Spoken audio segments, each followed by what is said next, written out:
Honorable Sibanda, welcome to the Breakfast Club. Thank you, ma'am. Please give us a brief summary about who you are. Well, my name is Percy Prince Sibanda. I come from a family of two. I have a little sister. I'm currently based at New Magwegwe, but I sort of grew up in Gera 6. Gera 6, a small suburb filled with joyous and vibrant people. So I'm currently doing my A-level at Magwegwe High School. I'm an aspiring agronomist. Oh, yes. Agronomist, what's that exactly? Now, agronomist is basically a soil doctor. So it's an agricultural specialist that specializes in soil. They take a look at different soils, different compositions of different soils. They're the kind of people that will tell you the kind of crops that you can grow in a particular soil if you want to venture into farming and all of that. Oh, so you're an aspiring political agronomist. Sort of. If you can give us a summary of your political journey, when, why, and how you ended up being a junior member of parliament. Well, unfortunately, junior parliament is apolitical, so it's nothing to do with politics. Junior parliament is about advocacy. We are all about standing up for the rights of children. We are like junior advocates. We represent children in different levels of society. We identify gaps that exist in society, and we try by all means to come up with solutions that can best tackle or fill up those gaps in society. What would you say is the opinion of your non-political peers? Because you got friends who are not involved with this and your family. How have they taken you going into politics? Well, my family and friends really have been supportive. They've been supporting me throughout the way, all the way. Actually, they've been supporting me. They've been saying, you know what, you've taken a great step. This is like something big. Go for it, even if it means going ahead with it and reaching other levels of it. It's okay, but it's something good. You should go on with it. So they've been supportive. They've been there for me throughout. So what is life? What's the political life of a junior MP like? Do you attend weekly meetings? How often do you meet? What happens? Okay, so we do not have weekly meetings. However, we do have meetings with different relevant stakeholders that are much more involved in all these issues that involve children. It could be people from Childline, it could be people from ECLF, organizations such as WOZA and all of that. All those organizations that are much more interested in helping children in any way that they can. So we do have meetings with these organizations time and again, coming up with ideas and strategies in which we can implement to assist children. So I'd like to go back and just ask you, Yes. So how exactly did you get into junior parliament? What was the process? What drove you? Is it the nice shirt and tie? What really made you stand up and say, I want to do that? Well, honestly, I wanted to be a junior councillor. I wanted to be a town clerk. It was my passion. I wanted to be a councillor. But then, all of a sudden, I just felt like taking a much more bigger responsibility. I feel like, and I'm not saying like if you're a junior councillor, you're limited, but I noticed that if you are a junior parliamentarian, there are always those people that you are going to meet. There are always those things that you're going to have access to, which a junior councillor can't access. And there are things that a junior councillor is able to access that you as a parliamentarian cannot access. So I figured out that perhaps it is all part and parcel of the plan of God. It is part and parcel of the will of God. It's what God wants me to do. So when everything just came about. When this whole junior parliament thing came about, I just decided to venture into it. My heart was there. I started feeling that I had to be a junior parliamentarian. So the process involves, does it involve elections? Do you just put your name forward? Were there other people who were contending in your school, for example, Yes, so to be MP? So you have to be persuasive. There are elections that happen. So you write a persuasive speech.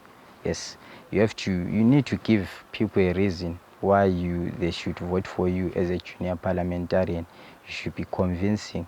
But again, it's not about you convincing people just for the white shirt or the nice blazer.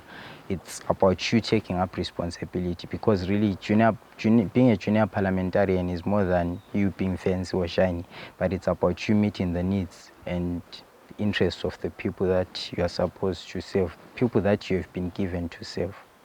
So when in your persuasive speech, Yes. what were your deliverables? What did you say? This is what I'm going to do for you to get elected. Well, I told people that if they would vote for me, I would give them what they need, not what they want, because we all can do without wants, but we can never do without needs. That is what I simply told them. Just like that? Yes. Yeah, this politics thing is in the blood, auntie. Okay. Any specifics regarding needs?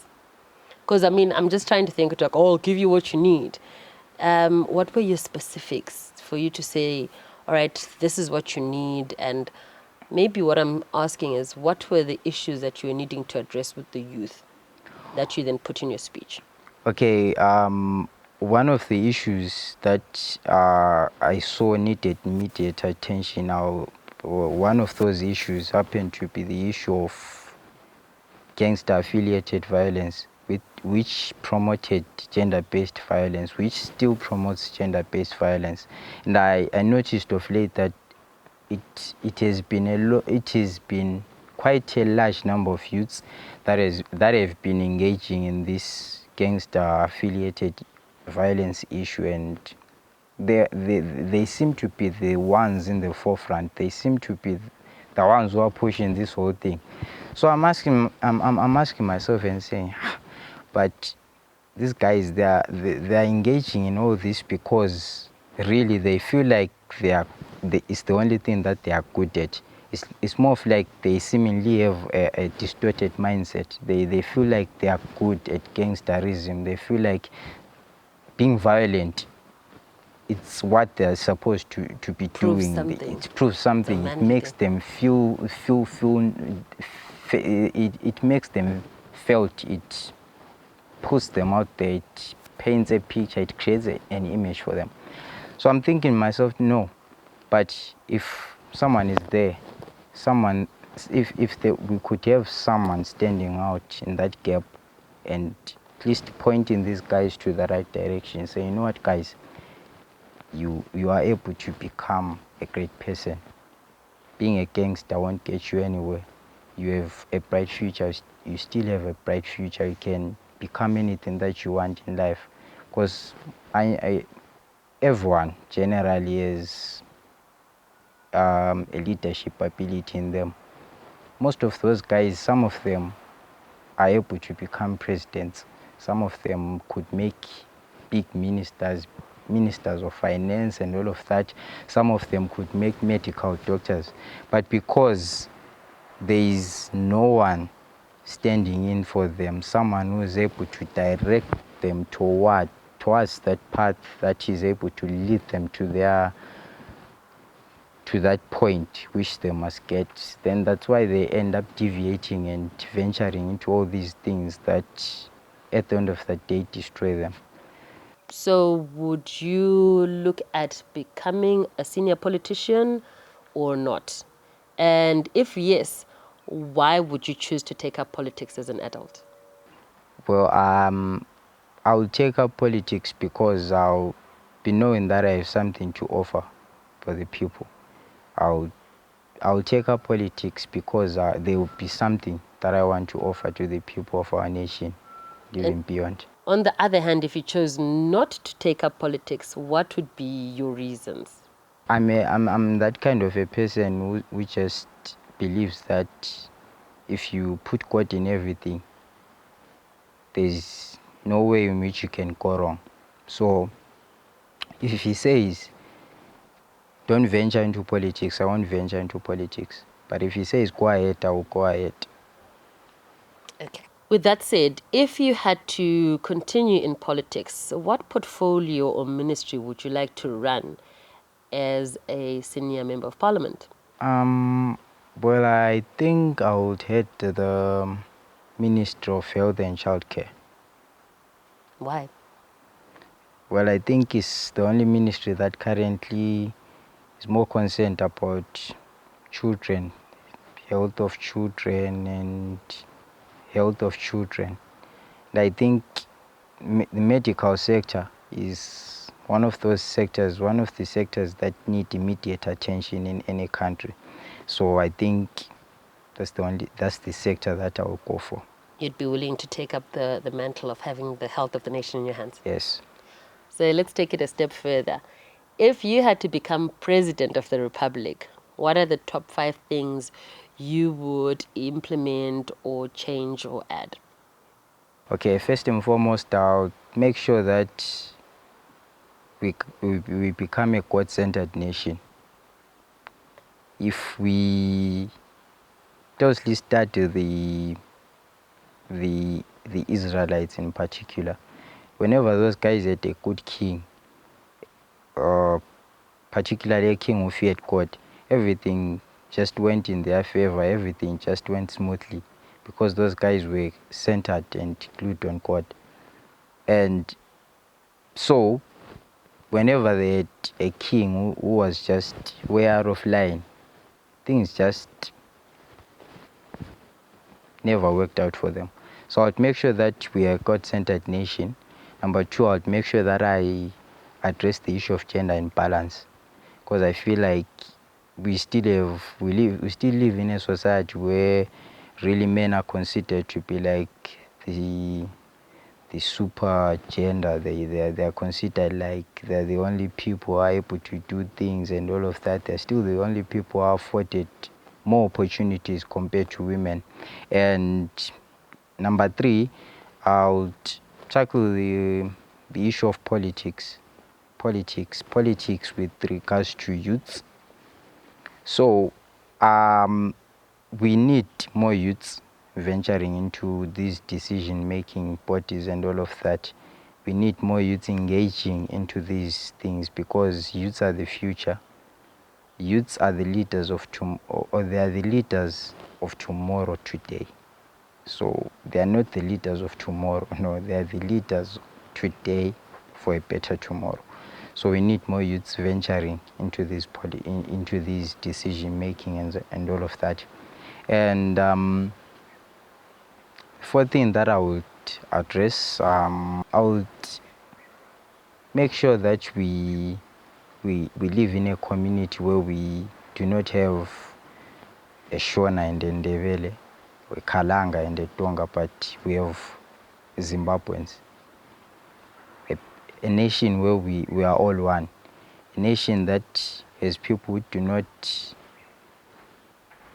who are not limited by any social barriers such as language, such as type of dressing and all of that. Have a free nation where everyone is appreciated for who they are and where they come from and all of that.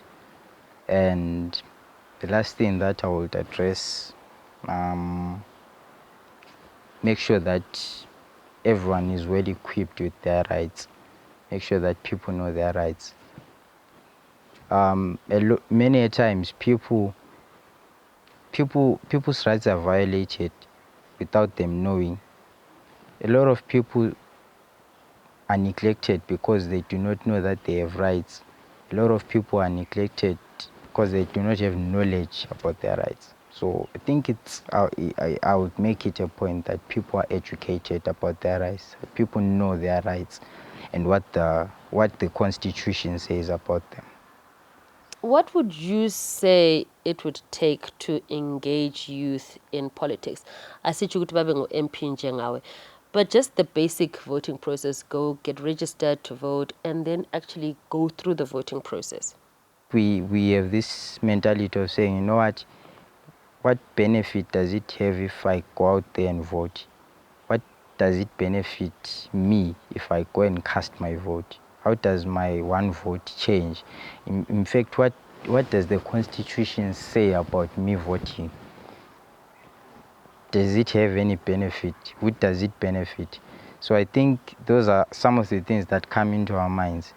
And I think we feel like we are not heard when it comes to these things. I feel like we are not considered much when it comes to these things. So I think if we have like a situation whereby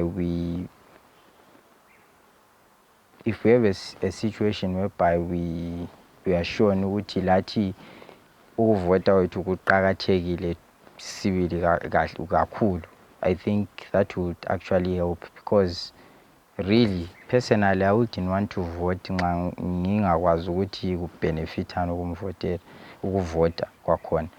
And I think again khona okade ngikutsho ukuthi ama-youths amaningi, it might be the issue of ukuthi they do not know ukuthi i-constitution ithini amalungelo abo awokuvota ngithi.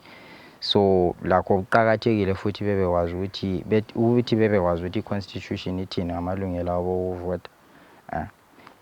Section 67 or a constitution talks about, I don't know, I'm not quite sure what subsection ban, which speaks about youths having free political choices. They have the right to make free political choices. So you can choose either to vote, you can choose not to vote. You have a right, that's your right. But I think it's high time we devised strategies that are aimed mainly at showing youths why they must vote and why it's necessary for them to vote. How does it benefit them when they vote?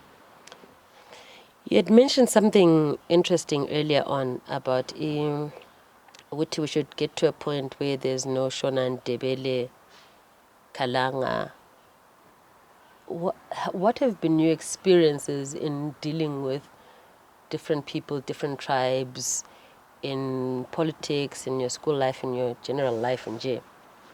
Okay, well, first, I think I will just talk about the current setup of us as Bulawayo junior MPs and maybe from my school, because apparently we have not met with our counterparts from different provinces.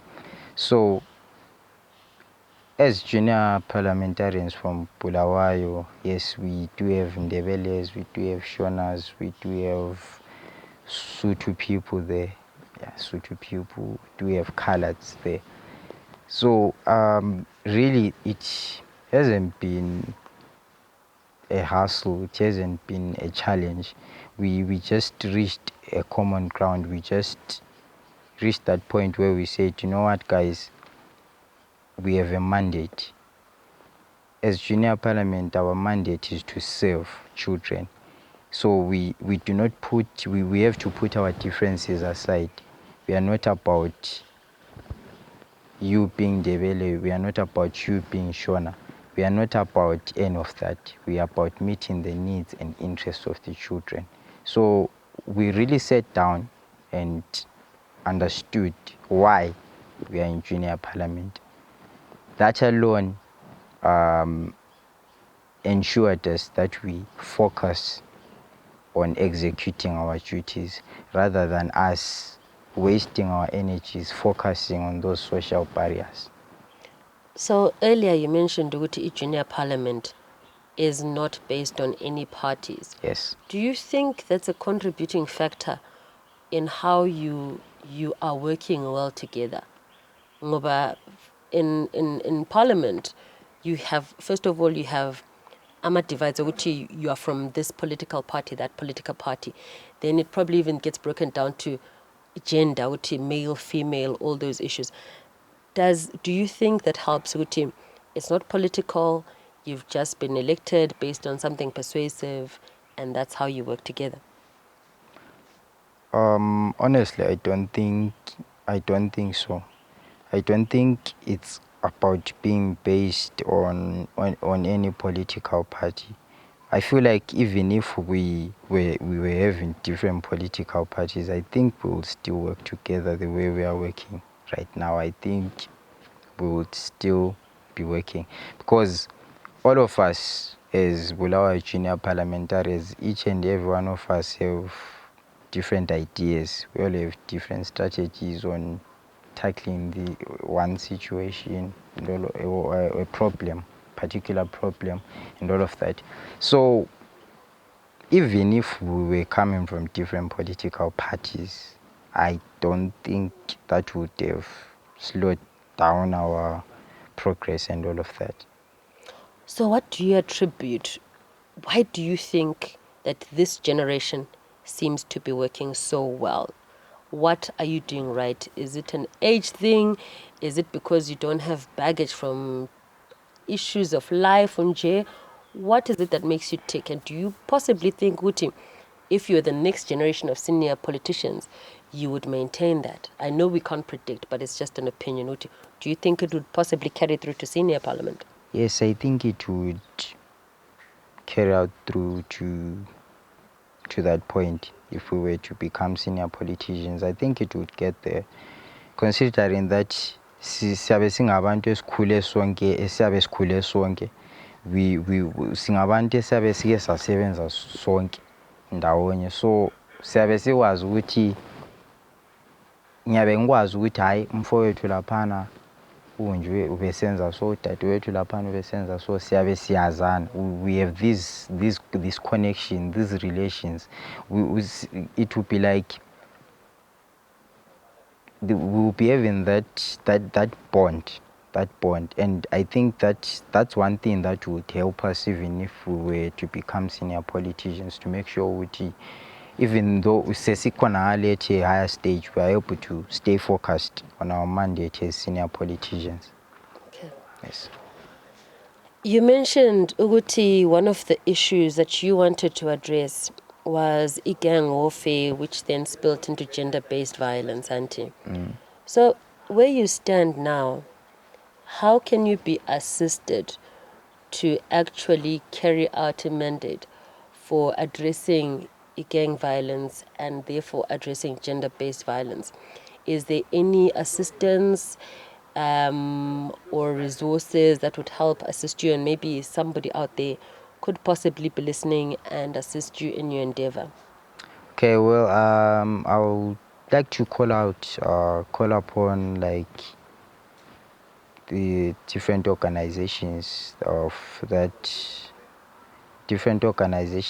offer moral support, as I feel like the reason why our youths end up engaging in gangster affiliated violence is, like I said earlier, I think it's because they feel like it's the only thing that they are good at.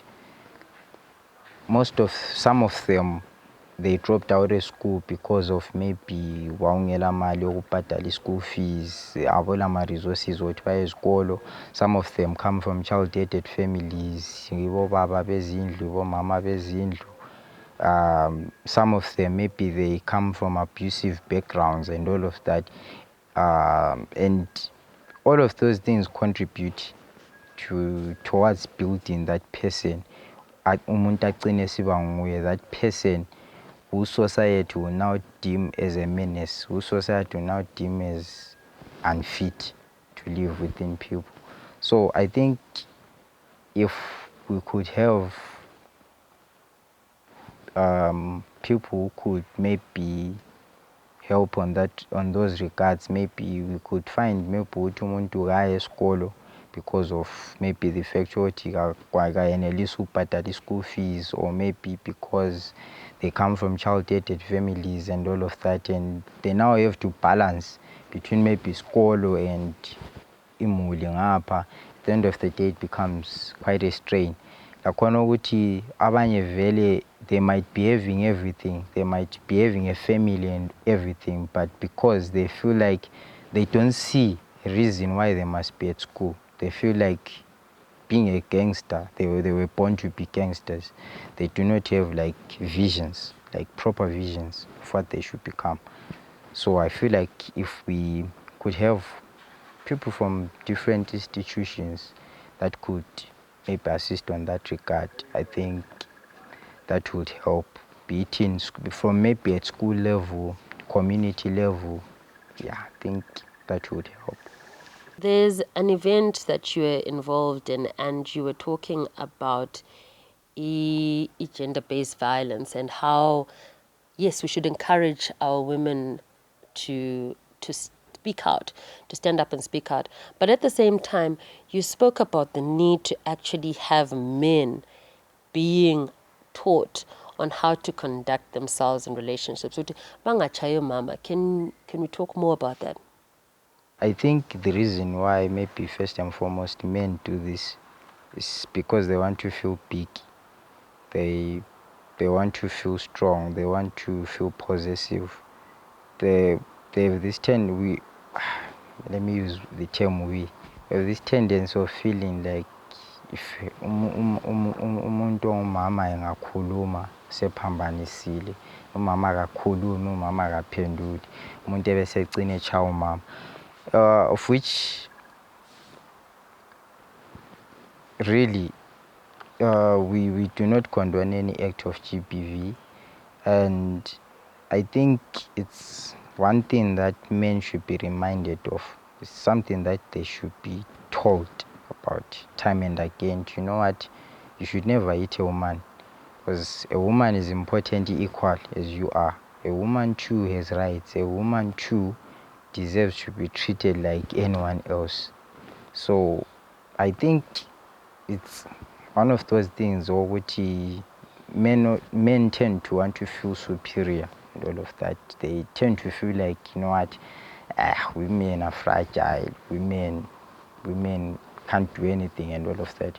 But I think men should be once and again, time and again, be reminded, no, women too have rights, women too deserve to be treated like everybody else. So essentially, we should start teaching them young. Let's teach little boys. Don't hit people, and they'll grow up. Don't hit women, don't hit girls, and they will grow up with that knowledge and make it a part of their lifestyle. If you start the conversation at an early stage, I think that would help. Like abadala, they say isigoqwa sisesemanzi. So nxa vele umuntu ngakhulu umfundisi, I remember abadala, they used to teach us some of the things that they taught us. We grew up knowing, isn't it? We were taught ukuthi nxa umuntu omdala umbono uyaguqa umbingelele, nxa awukhulumi lo muntu omdala umile ugqoke ingwane. We were taught all of these things and we grew up with them, and we still apply those things even to this day.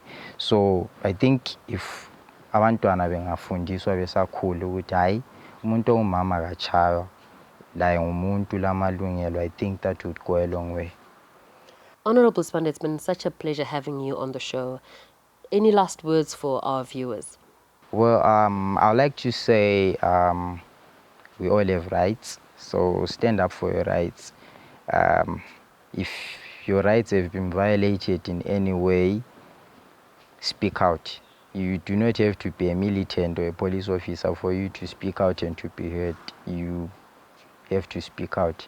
There's nothing that can ever limit you to speaking out if your rights have been violated. And yes, you have the potential of becoming a great person. Don't let anything stand in your way. Thank you so much once again, Honorable Sibanda, for being a part of the show. And this is it on the Breakfast Club this morning. And we're having a chat with Honorable Sibanda. And I find it refreshing to always speak to young people, because I find they're still creative, they're blooming with so many ideas, and they are not burdened by rent, school fees yet. So they've got this unbridled energy, if I can put it, and they have the energy to then actually take the world to the next step. So this is not the last time we are going to be speaking to, as Honorable said, our future leaders, well, our leaders today who will give us a better tomorrow, we will engage more, because future MP could possibly become senior MP, and would love to hear their voices, because the time has come to actually engage and listen to our youth. Tina abadala, we have to step back and say, look, Sakula in a different era, things are so different. Sakula, singing last PlayStation with black and white TV, and now these children have cell phones, they've got different challenges. And now is a time to actually step up and listen to them in every single sphere of our lives, including politics. This is Asake Online. That's all from the Breakfast Club. Igama lami ngu Sizwakele Ndlovu. Asake.